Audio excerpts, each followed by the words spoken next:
Investing insights with Right Property Group, exploring trends in real estate and helping property investors gain financial security. Oh, g'day everyone. How you going? Phil Tarrant here, co-host of Investing Insights of the Right Property Group. Merry Christmas, wherever you're listening to this right here as we round out what has been a crazy 2020. And for a lot of property investors, they're probably happy to see the backside of 2020 and looking forward to 2021. But I must admit, some of the investors I've been speaking to reckon it's been the best year of their life when it comes to property investment. We'll have a look at that today and a bit of reflection on the year that has passed. Fortunately, I'm joined by two people in the studio, my co-hosts of this great podcast, Steve Waters and Victor Kumar, directors at the Right Property Group. How you going, Steve? You know, it's taken me by surprise because we're used to the sledge. Yeah, the narrative being negative to begin with. But well, 'tis the season. I'm in a festive mood. I don't want to give you a hard time. I don't want you sitting there rocking yourself to sleep over your eggnog and your Christmas pudding. I don't know where you live and how you spend Christmas, but it's certainly not eggnog. But no, doing well. Thanks for asking, Phil. Yeah. What's Thanks Christmas looking like for you?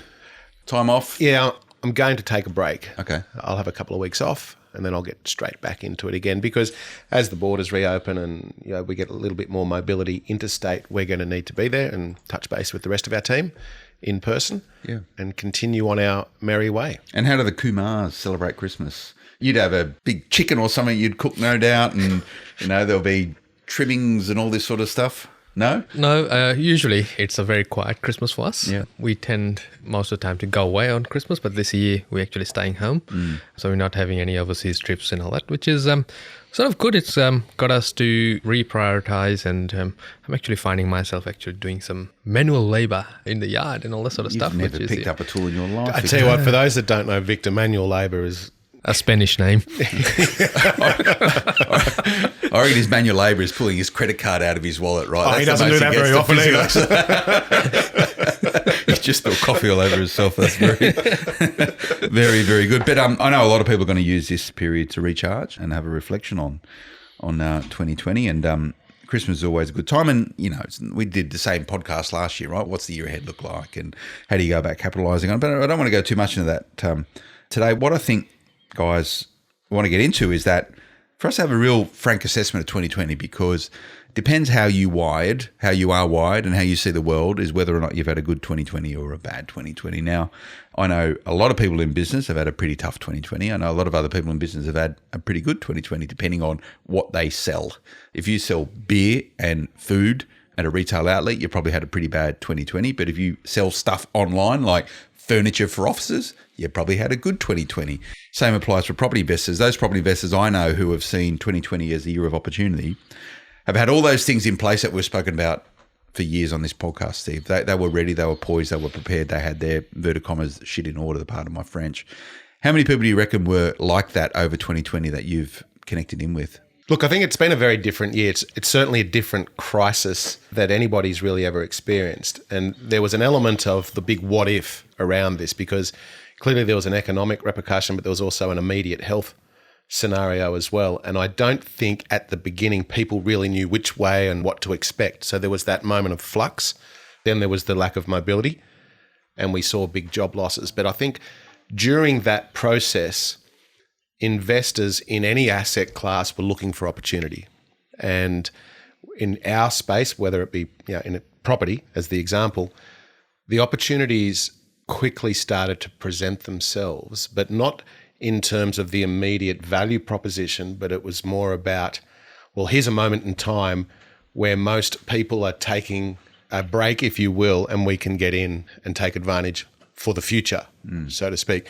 But then that quickly changed. So clearly there was the predictions of blood on the streets from all the different institutions and what have you, but they started to scale that down as time went on. And as we fast forward to today, well, it's now completely the opposite. It's a completely different story. So those that acted early, I think, have done very well. That doesn't mean that the market's run and everybody else has missed out on an opportunity, but the parameters and frameworks to which we operate in have stayed true.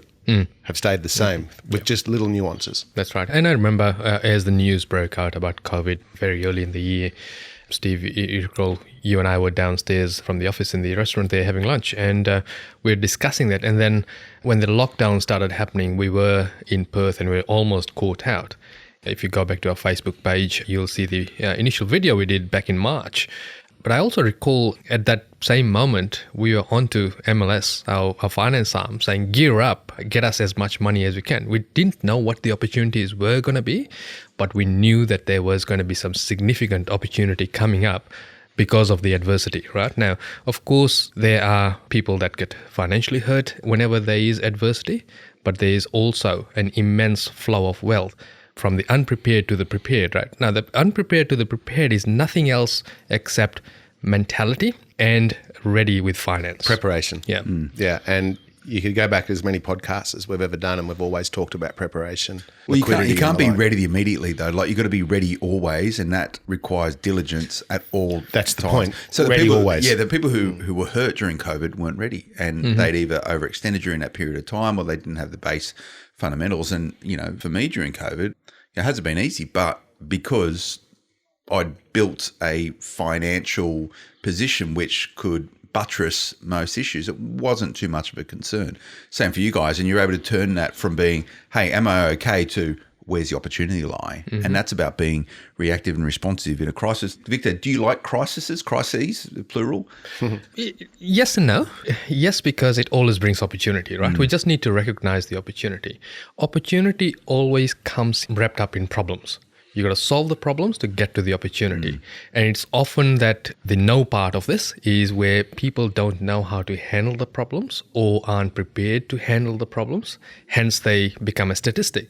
So there is a crisis forever, right? If you go back to APRA, if you go back to the elections, if you go back to GFC, there's always been a crisis around. You just need to be prepared and also not panic. Just how severe they are. But also opportunity doesn't necessarily mean purchasing. That's right. Opportunity might be the fact that you can withstand a period of time and maybe double down on your position in terms of debt repayment or income producing, putting the rent up, whatever it may be. It doesn't necessarily mean purchasing. And in fact, sometimes you'll make more money by doing nothing in terms of purchasing and just consolidating. But as you said, Phil, you can't do any of this unless you're in a constant state of preparation. It's not about being reactive to the market in your own position. It's about being reactive to the market to forward the position. To So should accentuate you it. always be operating as though you're in crisis mode? I think if you live life on the negative side of the ledger or in a paranoia state, it's not healthy. That's not good. No, it's, you got to enjoy life and think about what's good in life. Not to get too deep, but it's a true fact. I think you've just got to always have those points of mitigation in place, as we've talked about. Buffers. So prepare But for also, the worst. Yeah, correct. But also a state of education and as far down the line as who you surround yourself with. If you listen to the ABC radio and watch the ABC news, You'd be perpetually depressed and you'd want to stick a fork in your eye. yeah. It's It's interesting. That's the national broadcaster. So we all pay. I'm not going to get on my high horse here. We all pay tax let him dollars. But think about it, right? We all pay out, and this is important because about mindset. We all pay tax dollars to help support, underwrite the ABC. So there's a national broadcaster that's supposed to serve as us as tax-paying Australians. Now, me and Victor probably pay a lot more tax than you, Steve, but we're not going to go there. well, that's because you earn more money than me. I'm just a poor, simple farmer. But if you watch the ABC, you're going to be sitting thinking that the world is broken always. You know, they're in perpetual crisis mode, as in pointing out all that's wrong with the world rather than pointing out all that's right with the world. My view, maybe you disagree with me. Property investors that I know who do it well are always looking at the why they should be doing stuff rather than why they shouldn't be doing stuff. You always got to be having an eye towards the dangers or the complications, but planning around them to see positive proactivity. And the best investors I've seen over COVID-19 have had that attitude. They've gone, where are the issues? Where are the problems? Let me digest that. Let me assess that, to your point, Victor. And then what am I going to do about it to be advantageous as a result of it? And social media has a big part to play with Social media, the same. and how you I don't want to digest beat up it. the ABC. There's good shows on the ABC. You know, Four Corners, for example, I watched recently, was pretty Some good. mothers do have them. Yeah. Back in your vintage. God. It's Yeah. it's Benny Hill show. Benny Hill. It's You're not allowed, you can't have them anymore. They're Is that gone. right? No. No, it's not Okay. politically correct anymore. Yeah. Fair enough. So with social media and how you digest it too has a big part to play, as I was mentioning earlier, and even during this crisis, because what was in front of your eyes for 90% of the day does sink in. And if you look at the people in any asset class that potentially took advantage of these moments of flux, they were solid. They were focused. The teams and their peers around them were of the same cloth, and they weren't going to let negative media determine what their trajectory or their path was. And whilst we could talk about it in terms of the COVID, so too was the same as all the other crises, as Victor, you mentioned earlier on, all the way back to the GFC and even before, go back to the Depression. Nothing has changed. There is always a commonality, and you've just got to be prepared for it. Nothing has changed, everything has changed, and that's the cycle of investing in property. So if you go back and look at 2020, Victor, Australia entered what was supposed to be a good year in terms of property. So if you go back to 2019, the federal election, we actually knew who was going to be in power for the next 4 years. There was a rule saying they're going to punt out Prime Minister, all that sort of stuff. APRA started to soften some of its sentiments towards lending. Property was starting to shift into gear. The backside of 2019 when people knew negative gearing wasn't going to go away, blah, blah, blah, blah. We've gone through it. Yep. We hit January 2020. Now, if we go back to where we were at that point in time, we were quite bullish about the market moving forward. So, then you have February, the COVID started hitting, March, ball turns, what I said, particularly in Australia, that's when it really hit home. 28th of March was the highest cases of COVID-19 been indicated. Everything shuts down. So take me from that point to where we are right now. We're recording this in December. We're at now the lowest interest rates in history of being recorded. So between late February, March 2020 to where we are now, what has that cycle been like for you if you go sort of April, May, June, July throughout, and how would you map that and sort of give some sense to it all about when maybe your attitude changed towards the market and when you started really seeing opportunity? Sure. And to take a step back, the first podcast this year, we had come out with, this is a round number 2020. This is where you start designing your decade for the next decade. Correct. And we were putting pieces in place for our clients and for new clients as well in terms of what to do in this decade. And true to form, one of the first things we had said was that you can't operate on a 40-year plan because there's too many moving parts and there's too many what ifs. And the what if came in the form of COVID, which by March we're sort of gearing up and ready for a really big year. Lending was starting to ease out, and then of course the country shut down. The good thing about it is how we handled COVID and how the economy, the blow to the economy was substantially softened by the incentives and the measures that the government put in, both state and federal.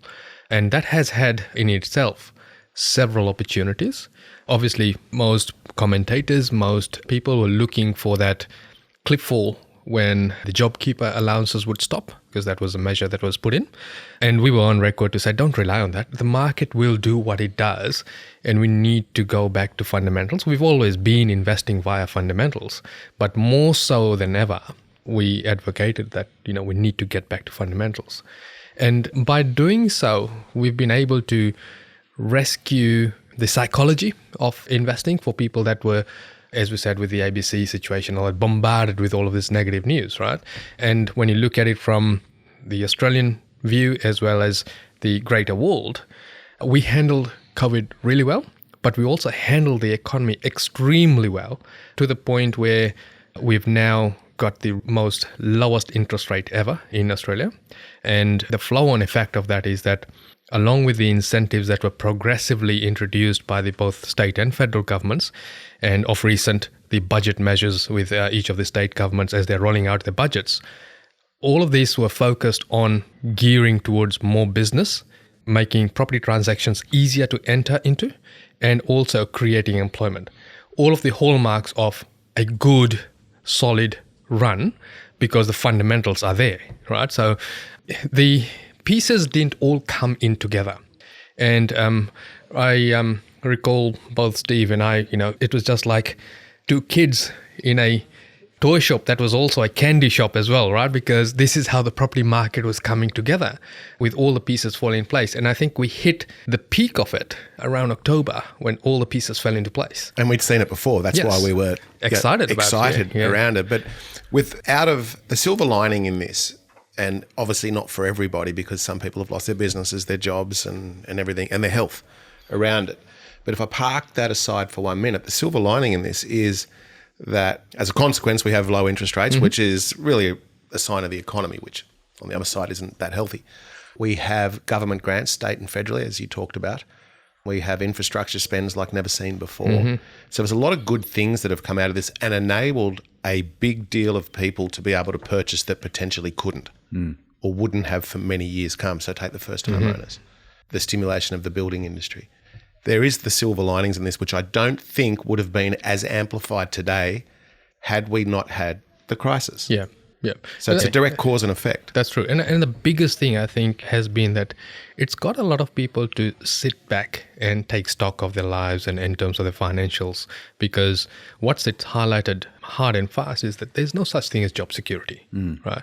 There is no such thing as constants in life, right? So things change. And the best part for me was being able to, amplify my time by doing Zoom meetings, right? Although I'm over it now, but that was novel, right? A lot of people started working from home. They started appreciating family.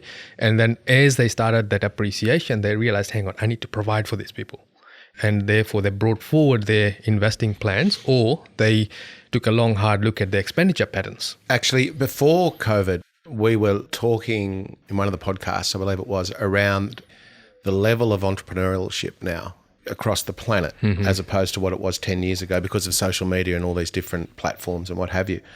I would also suggest that during COVID, it has made people think about, well, on your vein, Vic, about job security. How can I protect my position? Should I become an entrepreneur? Should I buy widgets and sell widgets? Should I be a service? Whatever it may be, just to give them so that they have control, as is investing for the future, having a say in that future position, whether it be retirement or 10 or 15 or 20 years time, whatever it may be.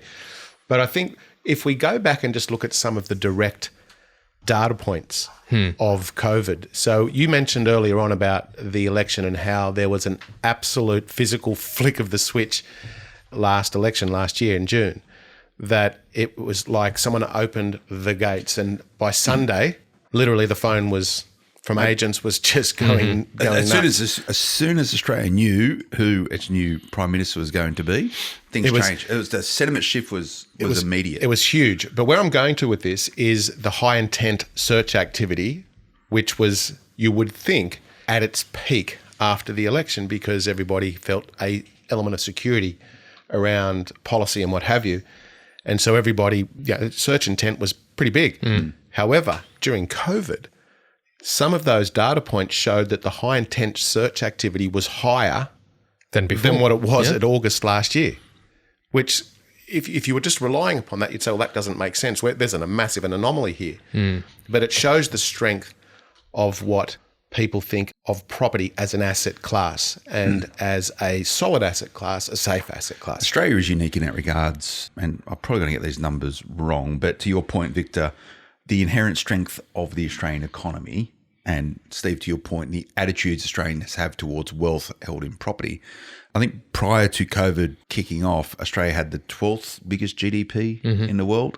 13th is Russia, right? And we're a nation of 25 million people, right? Like, I think we're within the top 3 wealthiest per capita people in the world. It's a great place, Australia. We put a lot of value in wealth and happiness. And in many ways, Australia has offset a lot of its sort of geopolitical stuff. The last 70 years, we've rested on our security being inherently linked with the US. So we've been able to focus on wealth creation and prosperity without having to spend squillions of dollars on defence because we've got a nice big partner. That's been good for Australia and has therefore helped Australia proceed through COVID-19. We've had pretty good policy from the government, done well, stimulated the economy, all this sort of stuff. However, if you go back, Victor, to, I think, April, you had one of the largest, or if not the largest bank in the land coming out saying property's going to drop by 35%. Yep. Do you remember that? Yes. Yes. How did you react to that, considering this wealth that Australia has as a nation? Look, I think if you go back to our podcast, we debunked it straight away, saying it's not going to be a drop of 30%, right? And we had said that if at worst case, it'll be 5 or 10%, if that, right? And the reason for that was we're seeing things different on the ground in terms of how people were reacting and all that. Of course, there would be some truth in the 30 or 40% drops, because if you look hard enough, you will find a property that's actually done that where someone's in trouble and they had to offload, right? But it's not an average in terms of how big the drop is. And when you forward pace it to today, now all the banks and all the data houses, they're all now saying plus 9% or some are coming out and starting to slowly, Pebble drop double-digit figures. And this is where if you're investing by media, you will run into trouble. Right, there's this professor that seems to come out every now and then, and Harry Dent. he who should not be named. How does the guy get any anyway? Yeah. He gets a lot of people to his seminars though, where he sells them doom and gloom. Don't buy property, buy some other really crazy investment. Yeah, it's class probably, you know that what no it one is? knows about. A bunker. Yeah. Yeah, that's what he sells. That's right. I'm just making that up. Yeah. So it's people like that prey on fear mongering in that sense, because we'd like to attend these seminars or know beforehand that it's going to be really negative and hey, we were safe because we took action, right? The best form of action when you're investing is invest based on today's metrics, but have your eye firmly on the goal of what you're trying to achieve and retain the fundamentals. Don't speculate. So let's go back to the 35% prediction for... Was it 35% or 30, I think. 30%. But the other banks being everyone but Commonwealth Bank I'm talking about, because they had that prediction, all come out saying, I think ANZ was a little bit more considered. NAB was probably the most bullish, I think 10% reduction. Yeah, so there was, but none of it was positive at the end of the day. And I understand them having to protect their position, even if it was self-perpetuating to a degree. But it left us in a really awkward, well, not an awkward position, but on one side of the fence, we would have maybe liked to have seen that fall in asset price. But on the other side of the ledger, that we're saying, well, that's just not going to happen. Yeah, it was just a psychological moment in time where we're saying, I really don't care which way. Well, I remember us discussing this, and we went, you know what, it might happen in certain parts of the market, and we spoke about by memory, new build, off the plan stuff sold to international investors. Yeah, going, and I think that has been hurt. Whether they're saying 35% drop, 30%, I don't know, but nowhere near that. But the sort of stuff, your investment grade assets, we called it earlier, so that's just not going to happen. Well, and we actually even hinted, perhaps is a good way to describe it, that there might be some asset growth, and we'll certainly see our incomes, i.e. rent, start to increase. And I would suggest to you that we've had somewhere between 10 and 12% value asset growth during the pandemic. Absolutely. In a lot of the areas, worst case held firm. But we've certainly seen our income starting to increase. And here's, from the weekend, and I was saying this to Vic, one of our buyers agents was out at an open home. There was 135 people through the open home. 135. How long did that take? And this is in the 40-degree heat as well. Yeah. And whereabouts was this? This not going to tell us. Somewhere. Give me a basic geographic area, i.e., the Cumberland Basin, which is all of Sydney for anyone that doesn't know. No, it was the Sydney Basin. Yeah, it was the Sydney Basin. Somewhere between Palm Beach, Wollongong, and the Blue Mountains, right? Somewhere in that general geographic area. You're ruining my story here. Yeah, Phil. sorry, mate. It's what are we talking about now? 135 people, but 40 degrees. 40 degrees. The open home was, I think it was due to start at 11, but it was people were starting to queue up at 10. The street was just lined with people. Now, is that a representation of the buoyancy of the market? To some degree, but I'd also suggest that the agent got it wrong to begin with in terms of maybe a little bit of bait advertising in the price bracket. Big call. Not allowed to do that. Not allowed to, but there's always an explainer way, I guess. But the fact that people came out in that temperature day and those numbers. The punters are hungry. Exactly. Yeah. It shows the stability, if you will, of the market, but also the confidence in the asset type. Yeah. So if you look at the mechanics of it, right? So we began this year with New Year's resolution, going to be a really good year, a round number. We'll design a decade and all that sort of stuff, right? And then we got locked down. The New Year's resolutions were still there in terms of the goals and financial goals, and more so now because people have got disposable income, right? Lower interest rate. They haven't spent any money on overseas holidays. If anything, they've probably upgraded their car and all that sort of stuff. But when you look at that and look at what the future holds, we've got less property being built at the moment. We've got less property in the market. More people that will qualify to purchase, and come March next year, even more people to qualify if APRA comes through with the changes. And then we look at how Australia's built its masses, right? And it is largely through migration. And Australia as a country has always been attractive to the brains that are outside, right? So the skilled migrants. Knowledge workers, yeah. And the way we handled COVID makes us even more attractive as such. So when the borders do open up and migration ramps up, you can absolutely guarantee that there'll be a huge brain drain into Australia. And that in itself will create the bubble yet again, based also fueled by the lower interest rate, the lower stock on the market, as well as people resetting their expectation to say, hang on, I better do something about my future. But here's where the danger lies in that. Is speculation. Correct. Yeah. Is that as we start to So see... you're saying invest in mining towns? No. But as we start to see the population growth because of that immigration, that you'll see the immediate uptake of some of the second grade asset types in terms of accommodation, but then you'll see the development of more second grade investment stock hit the market because it's just a developer cannot sort of take that on, and you'll start to see that pipeline ramp up again. It always lurches from a point of equilibrium to oversupply, Yeah. However, what will also happen is those outer suburbs will continue to perpetuate because of almost a self-fulfilling prophecy, if you will. And that's where the danger is that you don't start to cut the corners and look at areas that on social media platforms doing really, really well, but there be no substance behind it. But there's been a lot, just coming back to the point though, there's been a lot of really good news lately. Loan deferrals, down coming off, massively. Job creation, we've re-engaged. 700,000, I think. Yeah, so we're back to around about between 60 and 70% of before the job loss, Back at work. those numbers. Yeah, so that's a massive amount. And just put this into perspective, in such a short period of time. It's been in, call it 6 months. Yep. Well, it's just how elastic that is. It just reverted back to what it was. And this goes to the inherent strength, the Australian economy. Correct. Good leadership, let's call it. The attitude that Australians have towards wealth creation. And even now, like a lot of Aussies, after the GFC, they went, I don't want to be in that same place again. I'm going to start probably paying down my mortgage faster than what I need to. A lot of people had big buffers in there with offsets and all this the sort of data stuff. is that people are in front of their mortgages more so than in the last 20, 30 years. Yeah, which is all good. Now, it's going to age you guys, but Good wine. Like good wine. I'm going to be nice about this. We spoke last podcast, and I guess going back further than that, at the start of this year, go and listen to it because it's as relevant today than what it is right now. We did a 2-part series on Design Your Decade. We did the first 5 years and the next 5 years. And during that, we spoke about the relationships between strategy and tactics. And last podcast, we spoke about, I think we'll talk about the art of war or something or other in relation to how you need strategy and tactics that drive strategy. And if you've got tactics without strategy, that's bad, right? So you're just going to lose. So you guys have been in this game for a little while. So you're quite comfortable operating in this relationship between strategy and tactics. Now, tactics you can change immediately or pretty quickly to buttress, react to, changing environment, but largely your strategy can and should stay the same unless there's a wholesale shift.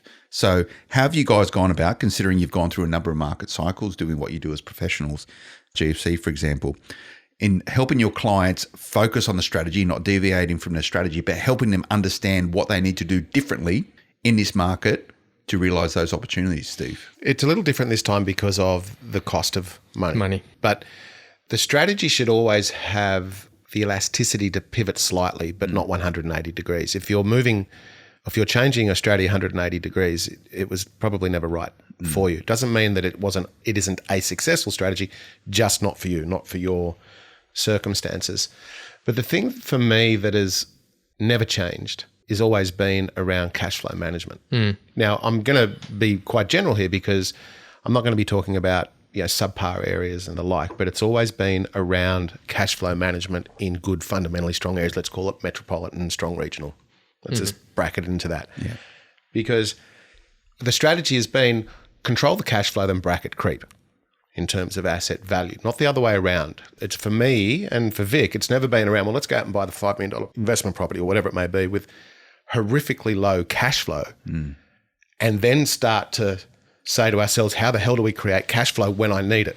It's always been about have the cash flow before you need it so that buys you the mitigation and it buys you the potential to execute the opportunities, brackets COVID, so that you can take advantage of markets. Now, that doesn't mean positively geared properties or anything. And I stress, it's cash flow management. So the strategy for us hasn't changed from before the GFC. Areas have, for sure. Price brackets have, for sure. But the end goal hasn't. Yeah. And when you look at it from a cash flow versus equity position or value proposition as such, cash flow is your lifestyle, right? So if you get into too negative a cash flow, you're going to end up resenting it and you'll pay the price as well. Whereas building the wealth, which happens in the background, and it is not something you can spend unless you're actually selling down or unless you undertaking a strategy we don't agree with, in other words, tapping into equity to spend, that's your wealth, that's generational, right? So what we're trying to do in terms of investing and going absolute fundamental, forget all the high flying, buy these many properties, all the sort of stuff that's out there. What we're trying to do is buy a few select properties that is in line with a financial fingerprint and pay them off so that we control the cash flow. And that's the bottom line. It's not about transitioning into retirement with a ton of debt. It's about how do we retire the debt? Because at the end of the day, that's the holy grail. How do you know if your strategy's broken? You're talking about 180 shifts, right? Which is a complete reversal. And if you end up in that situation, you've obviously embarked on the wrong strategy. How do you know? It's usually a combination of potentially the Cash wrong flow, probably. the wrong strategy, but also your own personal mismanagement of yourself and your own finances. And if it keeps you up at night, it's broken. Yeah, if you can't sleep at night to begin with, it's probably not for you. Yeah. But my fear as we move into the next cycle is that people will forget about those absolute necessary fundamentals and the speculation will start to increase. And for us as advisors, our role is to actually keep a grip on that to make sure that we're not throwing excessive caution to the wind. I think there's always a time in a cycle where you can, I would say, double down or be a little bit more tactically aggressive or methodical, but that doesn't mean going black or white, or heads or tails. And considering the work you've been doing this year, Victor, with your clients and helping them respond to COVID and see opportunity in that, but imagine some of it would have been emergency management for people as well. What sort of philosophy have the best investors embraced in terms of responding to change and being open to change and using your ability to react to change as a tool of, capitalizing on opportunities rather than being impeding on opportunities? Yeah, and the quality of your results and the results you have comes back to the quality of the question you keep asking yourself, right? And the question one needs to ask is, how can I use the economic situation, the health situation, to benefit my situation, right? Rather than asking, how can I not be a casualty of this? You need to be asking, how can I benefit from the current circumstances? Because it then turns it totally around. And so gets it's not you a victim mindset. No. Yeah. You look at it from a viewpoint of, how can I benefit? And the benefit could be do nothing. The benefit could be let's offload a few properties and replace them with better performing assets. Or it could be let's restructure our mortgages, or let's accumulate, let's flip back from the pay down phase into accumulation again, and let's accumulate really well the select properties in line with the interest rates and the portfolio cash flow so that we can benefit from the inevitable strong rise in property prices as the years come by. But the market will dictate that as well, Absolutely. as will your own circumstances. And I think it's really important to understand that. But also, I'd say that we didn't see the runoff in asset value as well. No. Because of the quality and the amount of education that is now available. There's no excuse to not be educated in this Correct. market. Yeah. And then hence the reason why we do this, right? What a great opportunity for us to make sure or help people not make those mistakes that a lot of them have made in the past. Absolutely. And there will be people that did suffer, unfortunately, in their assets or had to sell down because of their own, maybe circumstances that were out of their control through job loss and the like. But the amount of education, the quality education that is out there, and it is free. It is readily available to everybody, and you should never stop educating yourself and use this COVID experience and put it in the back of your head for the next time that it happens. So guess what? There's going to be another crisis in the future. There will be, and you'll be around for it, and you can then take advantage of that opportunity on however it presents itself because you went through this and you learned. So if you entered COVID not in good shape, make sure that when the next crisis happens, you're in better shape. Absolutely. Not a bad goal. Now, you guys spoke about getting locked up in Perth back in March. Have you been on the plane since? Nope. No. When are you back on planes? Well, and where are you going? So we actually haven't. I think Perth was our last. I think we got one of the last planes out of Perth. It was. It's like the last plane out of Kaysan, right? Yeah. should we sing? I don't know. Maybe. Do you know what? As a Christmas special for me, I'd love for you to do a parody of Kaysan for you guys flying. Do you know I used to be in a band? What? You're a drummer. No, I was a singer. Oh, were you? Yeah, only for a day. We infighting. I think I was 8. Right. No, I think Perth was our last flight. We're only talking about when we have, and so going from flying literally almost every week, every fortnight to nothing has been so refreshing.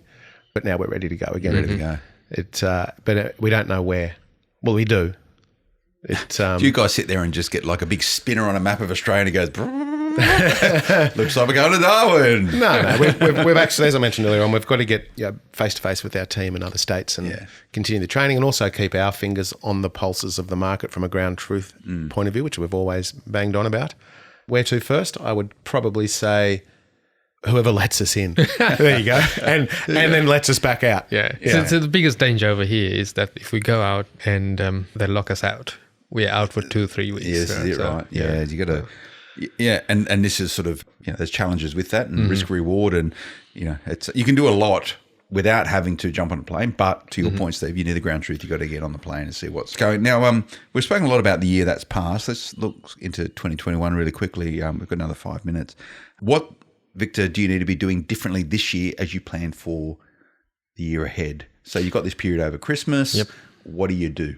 Look, the first thing is that you need to take a couple of days to take stock, right? So first off, you need to know how much money is coming into the coffers to begin with, and then work out how much money is going out, right? So once you've got that baseline, perhaps look at what's the things that are happening or due to happen in 2021. One of the biggest milestones would be in March, where lending will change, responsible lending will change to responsible borrowing. And that is something that if you haven't been able to restructure your mortgages and all that sort of stuff, you need to take a strong, hard look at it. But you need to hit the ground running, right? So I know you're listening to this over Christmas, but as you hit January, you need to pull the trigger, because before you know it, with the moving targets and the rapid changes that are going to come in with COVID, with finance, with life in general, it will get lost in the clutter. So you need to get some traction happening straight away. Call your mortgage broker, call us in terms of getting a review done on your portfolio so that we can reset it based on the metrics as they unfold. And it doesn't mean that you have to buy property. It could all mean that we need to go back and bed down a few of the properties far better. And certainly look at it from both an acquisition and debt minimization process going into 2021. Yeah, I think there's a few other points as well that people need to take into account, such as the stamp duty changes. Yep, huge changes. For New South Wales and already for Victoria. And there's the potential for other states to follow as well. But to your point, Vic, around as you're listening to this over Christmas and you're setting yourself maybe some resolutions and some goals and what have you, that so is everybody else. And everybody is going to come back to work and they're going to be leaning on their advisors to get appointments, whether it be accountants, investment advisors or brokers, and say, what can I do now? But you and 1,000 other people, I would suggest to get in early and book those appointments for whatever it may look like. And if it is around securing finance or even shuffling debt, so to speak, get in early.